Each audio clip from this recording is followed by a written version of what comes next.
ఛ, ఏం దిట్టయిపోయింది. ఏమైందిరా? ఏం చెప్పమంటావు అన్న, నీ పేరు చెప్పగానే కాలేజ్ నుండి తరిమేశారు. ఇదేముందిరా, నాతో ఉంటే ఇంకా ముందు ముందు చాలా చూడాల్సి వస్తుందిలే. కానీ రా బీడి తాగు. నేను బీడీ తాగనన్నా, ఒక సిగరెట్ ఉంటే ఇవ్వన్నా. మా ఇంట్లో ఎవరు సిగరెట్లు తాగర్రా, బీడీలే తాగుతారు. అన్న నీకు డబ్బు ఉంది, ఆస్తుంది, నువ్వు కావాలనుకుంటే సిగరెట్లో ఎన్ని రకాలు ఉన్నాయి అన్ని రకాల సిగరెట్లు తాగొచ్చు. కానీ నువ్వు బీడీలే ఎందుకు తాగుతావు అన్న? బీడీలే ఆరోగ్యానికి మంచిదిరా. అదేం కాదులే అన్న, బీడీకు నీకేదో అనుబంధం ఉంది, చెప్పన్నా.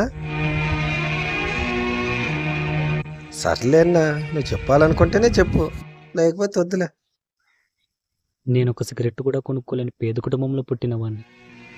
నాకు అందరిలాగే సిగరెట్ తాగాలనిపించి ప్రెసిడెంట్ గారి అబ్బాయి బర్త్డే పార్టీ జరుగుతుంటే అక్కడికి వెళ్ళాను. అక్కడ అందరికీ సిగరెట్ ప్యాకెట్ ఇచ్చారు, నా ఒక్కరికి బీడీ కట్టిచ్చారు.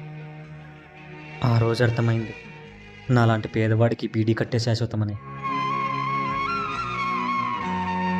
నువ్వు చెప్పినట్టు స్మాలు, కింగు ఇలా రకరకాల సిగరెట్లు తాగొచ్చు, కానీ అవి డబ్బున్నంత వరకే తాగగలం.